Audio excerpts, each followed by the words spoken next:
Hello everyone, welcome back to my channel Pooja commerce classes. कैसे हैं आप सभी? आई होप आप अच्छे होंगे। एंड लास्ट वीडियो में हमने पढ़ा था इक्विलिब्रियम। इक्विलिब्रियम कब होता है हमारा? जब हमारी एग्रीगेट डिमांड एग्रीगेट सप्लाई के इक्वल होती है, तो उस पॉइंट को हम इक्विलिब्रियम कहते हैं। सो लास्ट वीडियो हमने एग्रीगेट डिमांड और इक्वल्स टू एग्रीगेट सप्लाई की अप्रोच को पढ़ा था इक्विलिब्रियम पॉइंट पे, और आज हम पढ़ेंगे investment equals to saving approach अपनी इक्विलिब्रियम पॉइंट के लिए। सो वो बिल्कुल सेम है, बस आपको ये पता चलना चाहिए कि investment equals to saving approach से भी आपका इक्विलिब्रियम पॉइंट होता है। सो अगर आपने अभी तक लास्ट वीडियो नहीं देखा है तो आई बटन पे लिंक है, आप वीडियो देख सकते हैं। स्टार्ट करते हैं अपना आज का वीडियो। सो फर्स्टली आप देखिए कि aggregate demand equals to aggregate supply होता है। Aggregate demand equals to aggregate supply होता है, ये हमने लास्ट वीडियो में आपको समझाया हुआ है। सो एग्रीगेट डिमांड क्या होती है? आप डिमांड करते हैं, मैंने आपको एग्रीगेट डिमांड वाले चैप्टर में बहुत अच्छे से समझाया कि डिमांड जो होती है हमारा कंज्यूमर करता है और प्रोड्यूसर करता है, गवर्नमेंट भी करती है, बट उसमें वो हम नहीं मानते हैं। सिर्फ हम एग्रीगेट डिमांड को सिर्फ मानते हैं consumption plus investment. Consumption aggregate demand क्या होगी आपकी? कंजम्पशन प्लस इन्वेस्टमेंट, ये आपका होता है एग्रीगेट डिमांड। कंजम्पशन का मतलब हम सभी कंज्यूमर कर रहे हैं डिमांड, और इन्वेस्टमेंट का मतलब जो प्रोड्यूसर है वो कर रहा है डिमांड। सो ये हमारी एग्रीगेट डिमांड होती है। नेक्स्ट बताया है एग्रीगेट सप्लाई क्या होती है। एग्रीगेट सप्लाई होती है आपका जो भी आप कंजम्पशन कर रहे हैं एंड जो भी आप सेविंग कर रहे हैं, वो कैसे? एग्रीगेट सप्लाई जब आपकी इनकम होती है, इनकम आपकी एग्रीगेट सप्लाई के इक्वल होती है। सो आप अपनी इनकम को क्या करते हैं? जब आपके पास इनकम आती है, मान लीजिए आपके पास 50,000 रुपीज आ रहे हैं, तो आप क्या करेंगे? उसमें से कुछ पार्ट सेव करेंगे और सारा कंजम्पशन करेंगे। जैसे मान लीजिए आपने 45,000 अपना कंजम्पशन पे खर्च कर दिया, बट 5,000 आप सेव कर पा रहे हैं, तो वो आपका हो जाएगा एग्रीगेट सप्लाई और इक्वल्स टू इनकम हो सकता है। इनकम भी आपकी यही होती है, एग्रीगेट सप्लाई भी यही होती है। तो एग्रीगेट सप्लाई को आप क्या बताएंगे? एग्रीगेट सप्लाई को आप कहेंगे कंजम्पशन प्लस सेविंग, क्योंकि एग्रीगेट सप्लाई आपकी इक्वल होती है इनकम के इक्वल होती है। तो यहाँ पे आ गया। अब आप इस चार्ट में देख सकते हैं, जैसे एग्रीगेट डिमांड हमारी कंजम्पशन प्लस इन्वेस्टमेंट है, एग्रीगेट सप्लाई हमारी कंजम्पशन प्लस सेविंग है। सो यहाँ पे क्या होगा? ये कंजम्पशन जो है ये हमारा कट हो जाएगा इसमें, तो बचा क्या हमारा? Investment equals to saving.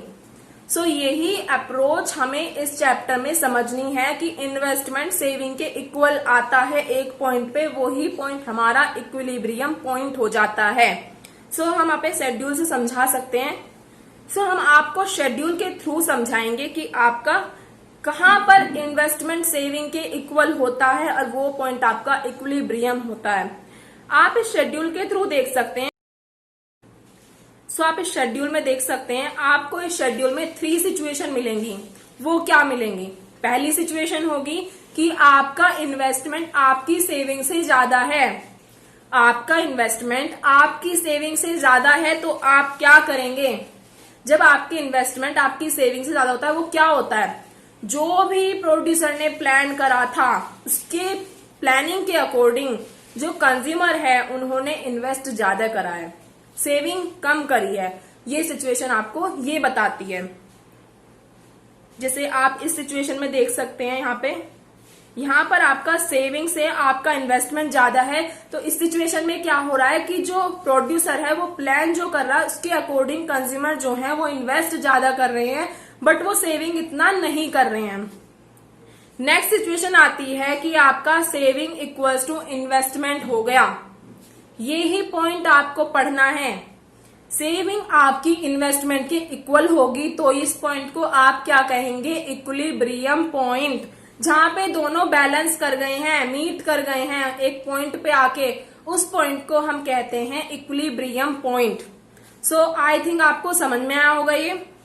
Next आता है आपकी दूसरी सिचुएशन, जब आपका सेविंग ग्रेटर हो जाता है आपके इन्वेस्टमेंट से। वो क्या होगा? जब प्रोड्यूसर जो है वो प्लान जो कर रहा है उसके अकॉर्डिंग जो कंज्यूमर है वो सेविंग ज्यादा कर रहे हैं, बट इन्वेस्टमेंट इतनी नहीं कर रहे हैं। और आपको एग्जाम्पल से समझाती हूं।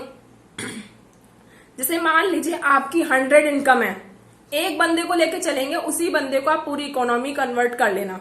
से मान लीजिए आपकी इनकम 100 है और मैं शॉपकीपर हूं, मैंने सोचा था कि आप 20 रुपीज इन्वेस्ट करेंगे एंड उसमें से 80 रुपीज आप सेव करेंगे, ठीक है।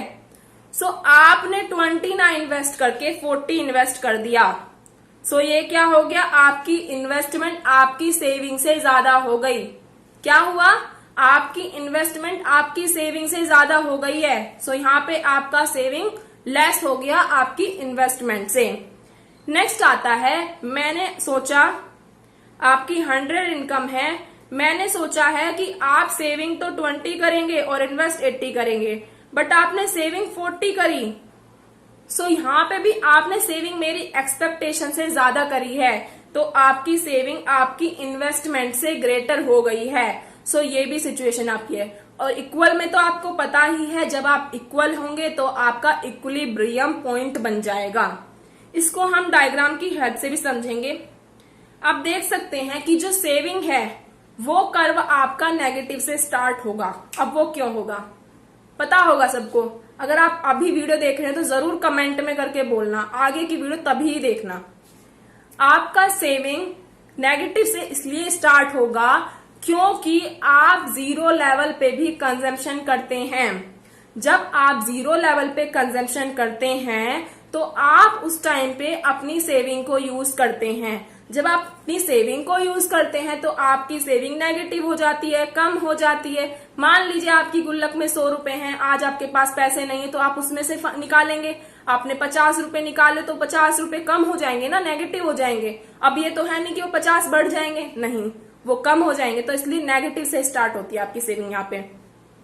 सो सेविंग का कर्व हमारा सीधा ऐसे बन जाएगा। नेक्स्ट, इन्वेस्टमेंट आपकी यहाँ पे बिल्कुल 50-50 ही चल रहा है, तो यहाँ पे आ गया। बट एक पॉइंट पे आके ये दोनों मीट कर जाएंगे। ये कौन सा होगा, इक्विलिब्रियम पॉइंट। और यहाँ पे आपका इन्वेस्टमेंट ग्रेटर है, मतलब प्रोड्यूसर की एक्सपेक्टेशन के अकॉर्डिंग आप इन्वेस्ट ज्यादा कर रहे हैं। यहाँ पे आपका जो इन्वेस्टमेंट है वो कम है, यहाँ सेविंग ज्यादा है, तो मतलब प्रोड्यूसर की एक्सपेक्टेशन के अकॉर्डिंग आप सेविंग ज्यादा कर रहे हैं।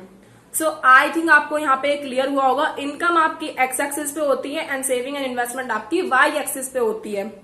सो आई थिंक आपको saving equals to investment approach clear हुआ होगा। आगे बढ़ते हैं। नेक्स्ट टॉपिक है हमारा इसी चैप्टर का, इन्वेस्टमेंट मल्टीप्लायर। इन्वेस्टमेंट मल्टीप्लायर क्या होता है, इन्वेस्टमेंट मल्टीप्लायर की डेफिनेशन पढ़ते हैं। Investment multiplier or output multiplier refers to the number of times by which increase in income due to increase in investment. It measures as the ratio between change in income and change in investment. इसका मतलब होता है कि आपकी income में जो change आ रहा है उसके अकॉर्डिंग आपकी इन्वेस्टमेंट में जो चेंज आ रहा है उसको आप यहाँ पे फाइंड करेंगे। जैसे मान लीजिए आपकी इनकम के कारण आपकी इन्वेस्टमेंट में कितने टाइम्स चेंज आता है। मतलब आपने कुछ इन्वेस्ट, मान लीजिए आपकी 1 लाख इनकम है और आप 10,000 इन्वेस्ट कर रहे हैं। देन नेक्स्ट जब आपकी इनकम होगी तो आप कितना इन्वेस्ट करेंगे, उसी अकॉर्डिंग आपके जो चेंजेस होते हैं, कितने टाइम्स चेंज आता है, वो चेंज आप इसमें फाइंड करेंगे। आपको आई थिंक अभी नहीं समझ में आया होगा, आपको हम एग्जाम्पल दिखाएंगे, उससे आपको क्लियर हो जाएगा। देखिए, change in income upon change in investment, change in income upon change in investment होता है मल्टीप्लायर। ये मल्टीप्लायर का फॉर्मूला है यहाँ पे। सो चेंज, मान लीजिए आपकी इनकम में 1 लाख का चेंज आया है एंड आपकी जो इनकम वो है इन्वेस्टमेंट है, सॉरी, उसमें आपका 10,000 का चेंज आया है। सो कितने टाइम्स चेंज हुआ है, 10 टाइम्स का चेंज हुआ है। सो यही चेंज आपको फाइंड करना है कि आपकी इनकम के अकॉर्डिंग और आपके इन्वेस्टमेंट के अकॉर्डिंग कितने टाइम्स का चेंज आ रहा है। अगर मान लीजिए आपकी 2 लाख इनकम हो जाए और फिर आपकी 20,000 चेंज आएगा, तो क्योंकि आप इसे मेजर कर पाएंगे, 20,000 इन्वेस्ट कर रहे हैं क्योंकि 10 टाइम्स चेंज आ रहा है, तो वही चेंज आपको फाइंड करना है। सो मल्टीप्लायर का आगे भी देख सकते हैं। There is a direct relationship between multiplier and MPC. इसको आप यहाँ पे देखेंगे कि ये फॉर्मूला कैसे निकाला है हमने। फॉर्मूले में दिया है k equals to 1/1 minus MPC. So ये होता है आपका मल्टीप्लायर का फॉर्मूला, जो आप एमपीसी के थ्रू भी फाइंड कर सकते हैं। वो कैसे करेंगे, देखिए। सबसे पहला क्या होता है, आपकी इनकम कंजम्पशन प्लस सेविंग होती है, बट हमने पढ़ा सेविंग हमारी इन्वेस्टमेंट के इक्वल है एक पॉइंट पे आके, तो हम इन्वेस्टमेंट बोल सकते हैं इसको। तो यहाँ पे हम लिख सकते हैं income equals to consumption plus investment. अब इसी चार्ट के थ्रू हम क्या करेंगे, change in income upon plus change in consumption plus change in investment upon में क्या करेंगे, हम चेंज इनकम से सबको डिवाइड कर देंगे। इससे क्या होगा, इनकम से इनकम कैंसिल हो जाएगी, जिसे आप इसमें देख सकते हैं। जब मैंने इन्हें डिवाइड करा, इनकम से इनकम कैंसिल हो गई तो 1 बचा। C upon change in consumption upon change in income हमने लास्ट चैप्टर में पढ़ा है, इसको हम बोलते हैं MPC. Plus change in consumption upon change in income कुछ नहीं होता, but change in income upon change in जो आपका इन्वेस्टमेंट है, यहाँ पे आपका इन्वेस्टमेंट है क्योंकि आपका सेविंग इन्वेस्टमेंट के इक्वल होता है।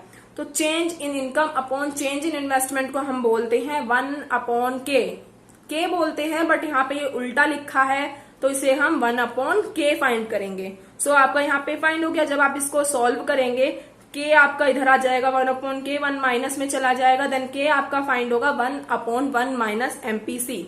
सो आपको इसमें यही बताया है। सो मल्टीप्लायर क्या होता है, जब आपकी इनकम चेंज होती है और इन्वेस्टमेंट भी चेंज होती है तो कितने टाइम्स चेंज रहता है उनके बीच में, उस चेंज को हम फाइंड करते हैं। जैसे आपकी इनकम 1 लाख है एंड आपका इन्वेस्टमेंट 10,000 का चेंज हुआ है, तो कितने टाइम्स का चेंज है, 10 टाइम्स का चेंज है उनके बीच में। तो उस चीज को आप मल्टीप्लायर में फाइंड करते हैं। एंड आपको ये न्यूमेरिकल के लिए आपको इक्वेशन भी पूछी जा सकती है एग्जाम में कि इसको हमने कैसे फाइंड किया है, तो आप इसको सॉल्व करके दिखा सकते हैं। ये आपके न्यूमेरिकल्स में भी काफी हेल्प करेगा। मैं यूनिट कंप्लीट होने के बाद आपको सभी चैप्टर के न्यूमेरिकल्स भी कराऊंगी। जो अब हमारी यूनिट चल रही है इसके 3 चैप्टर हैं, इसके न्यूमेरिकल हम एक साथ करेंगे बाद में। Thank you so much. I think आपको समझ में आया होगा, क्लियर हुआ होगा। अगर आपको कोई भी डाउट है आप मुझसे कमेंट बॉक्स में पूछ सकते हैं। Thank you so much.